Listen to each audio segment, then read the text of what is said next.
guys, welcome to my channel. Today I want to talk about my 2023 planner lineup and discuss some tips on how to make your planner lineup next year simpler. This time of year tends to become a little bit chaotic for planner people.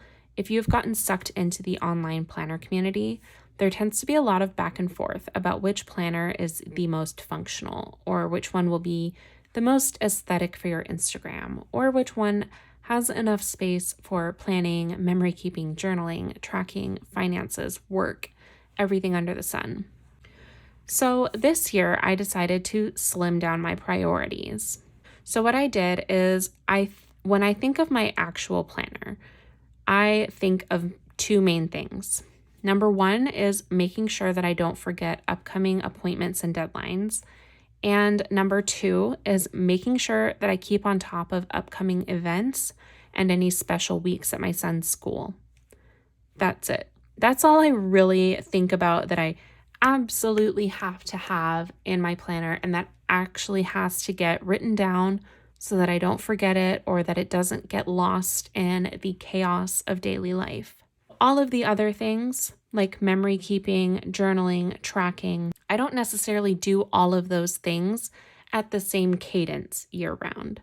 So for example, some months I'll have very little memory keeping because we're just like going through our daily routines of life. While other months, every other day is worth a full spread in a notebook because we're doing so many things day after day after day. And then for tracking, for example, sometimes I'll want to use like a line chart for a full month, while other times I'll just decide I want to do like a weekly tracker, and I'll have like one of those little bubble trackers that you like fill in the bubble each day. And then sometimes I'll just drop a habit entirely, or I'll decide that something isn't working and I'll just change everything about my whole tracking routine. So basically what I'm saying is some of these things that I like to have in my planner, they don't necessarily stay consistent year round, and they're clearly not a thing that stays as a constant priority in my planner. So those things got taken out of consideration in which planner I decided to use for my main planner.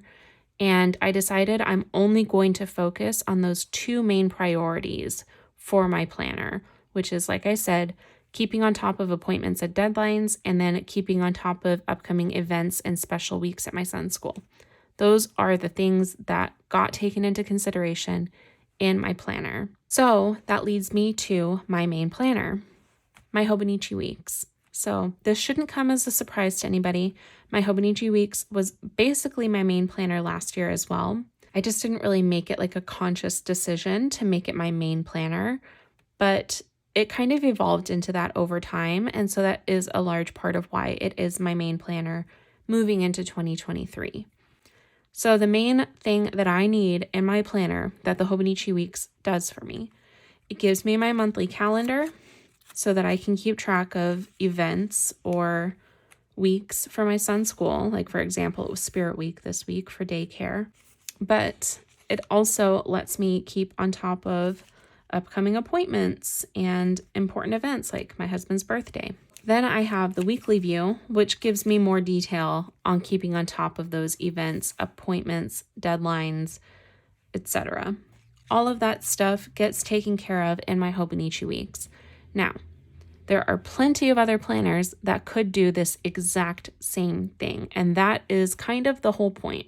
This planner is not the only one that can get all of those things accomplished. You can use your phone. You can use Google Calendar. You can use literally any other planner out there in the whole world, and you can find a way to get all of those priorities taken care of. So you just kind of pick which one you like the best. For me, I like my weeks planner for a couple of reasons. I like that it's small and that I can carry it around with me, but it's not too small to where I feel like I don't have enough room to do the fun stuff that I like to do, like decorate with lots of stickers.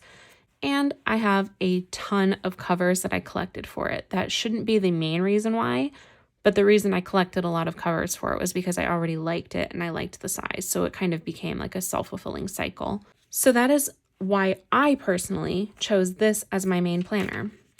Now, when I say I have tips for choosing your 2023 planner lineup, my tips are essentially to pick out your main slimmed down priorities the actual things that you need to make sure are in your planner, think about the planners that you have used in the past or the systems that you've used in the past. As I said, it could be Google Calendar. Maybe you don't even end up using a paper planner for your main system, but this is just going to be the system that you rely on to keep your life on track. It doesn't mean that it's the only planner that you use, because if you're anything like me, you don't want to just stick to one planner all year. There are so many options out there, and I don't want to not get to try all of them. For me, I get that balance by choosing one book to be my absolute everything, and everything else is just bonus. I can jump in it, jump out of it, doesn't really matter.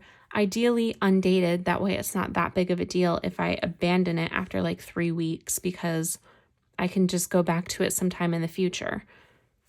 As long as everything gets put into here, I can do as much as I want in other notebooks and other planners, and it really won't take away from the productivity that I need from my real planner, which is this one.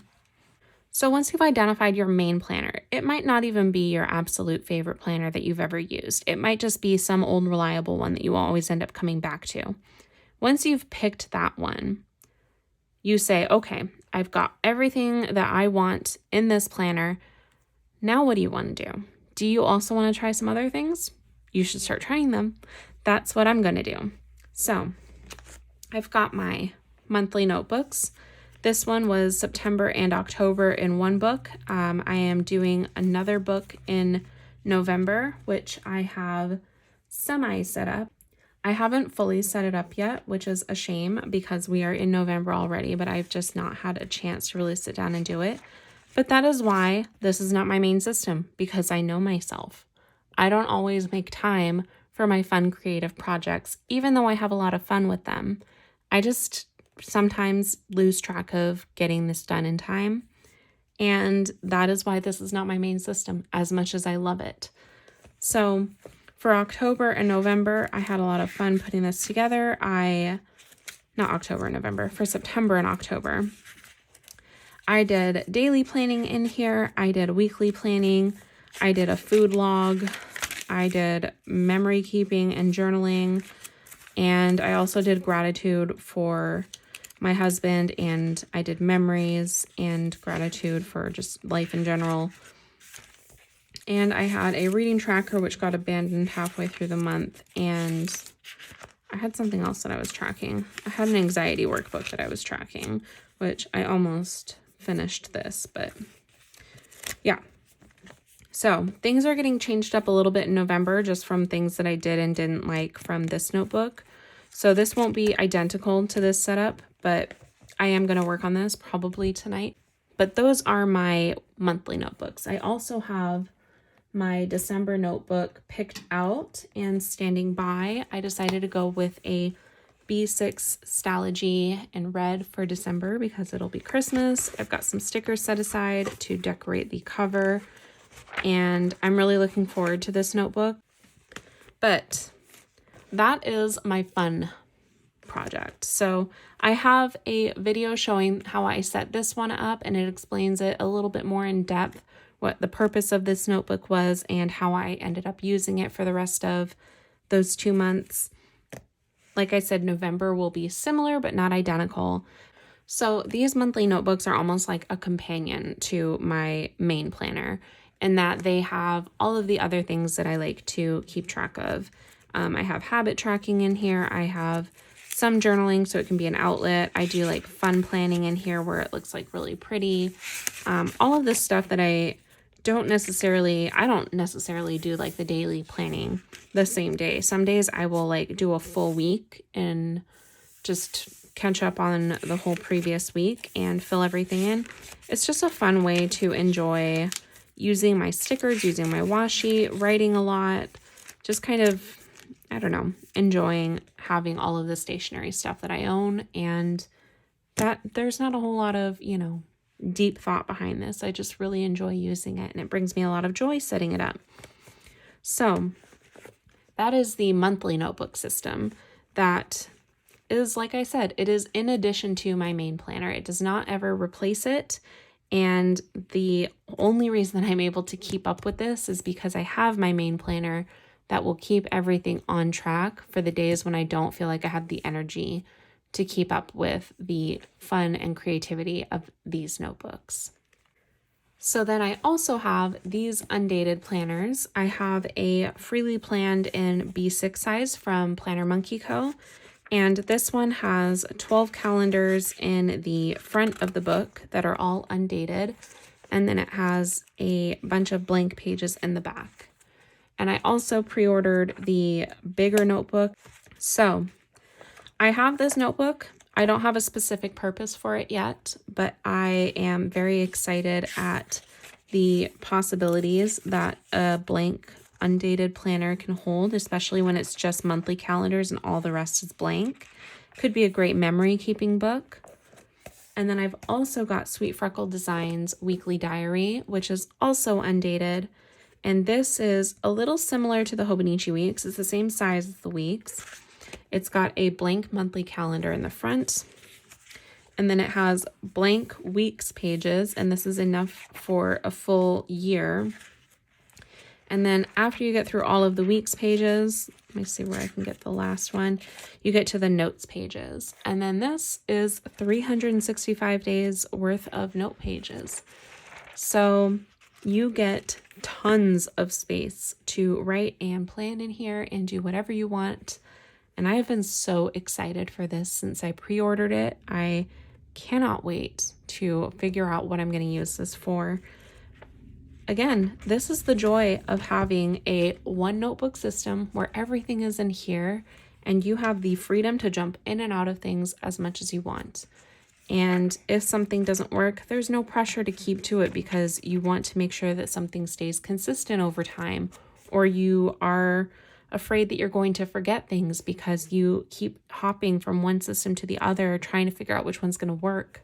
That was me for a while last year. I kind of kept trying different things. And this also happened to me a lot in 2021. I tried like 7 or 8 different planner sizes and types. I did like rings, I did bound book, I did discs, I did all kinds of different systems. And I was hopping through all of these different sizes and systems, trying to make one of them my planner. I was like, I want to be a one planner person. And at the time, I kind of thought it was impossible. I was like, I have too many things that I like to do, and they don't always all match up. So sometimes I like doing lots of stickers. Sometimes I like a little bit more of a minimalist approach. Sometimes I want super messy and crazy and all over the place, and other times I want it to be very nice and neat and aesthetically pleasing. So that is the great thing about picking one notebook. This is your main. And then if you want to make this your nice, neat notebook that you only do a certain style in, you can do that. And sometimes maybe you don't even want to be in any other notebooks and you put everything on the shelf and you just stick with this one. You might end up realizing that even though the one that you picked for your main wasn't your absolute favorite planner of all time, maybe you end up coming around to it. It kind of, for me, this sort of reminds me of like a romantic comedy where like the lead realizes that like her quirky best friend who has been like with them through all of these crazy adventures they've been on trying to find the one, they realize like the quirky best friend that they had with them was like the main love all along. That was me with my Hobonichi Weeks. At first, I thought my Hobonichi Weeks was going to be the best thing ever. And then I kind of felt like I was falling out of it and I was like, whatever.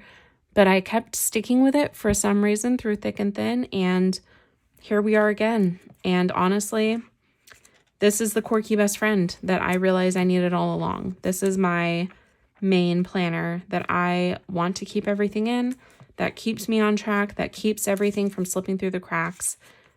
Everything else is just for fun, just a nice creative outlet. Sometimes it's just a way for me to have an excuse to use different sizes, like B6. I have some standard notebooks, like for example, I have this little setup. This is my work setup currently.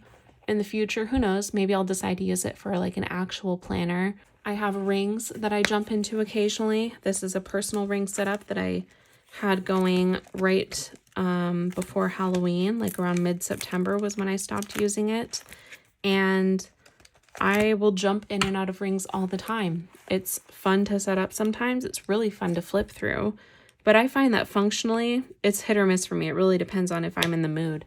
There are times that my personal rings have really kept me on track. And then there are other times where I have realized that I've missed days in a row, forgotten to write down important things, and stuff has slipped through the cracks because I wasn't keeping consistent with one system, and I kept trying to make every little thing work for me while jumping from one to the other, and just wanted to like carry everything over in each system as I jumped. I hope that this has helped you guys. Like I said, I realize that I come across a bit chaotic talking about having all these different styles and wanting to jump through all these different planners, but I just know that it's a thing that a lot of other people like to do. Planner hopping is a lot of fun, but it can lead to chaos, and that is why I think it's important to have an anchor planner that will keep your life on track and keep you from forgetting things or keeping things from slipping through the cracks. And then you have the freedom to go explore other notebooks and other planners as much as you want.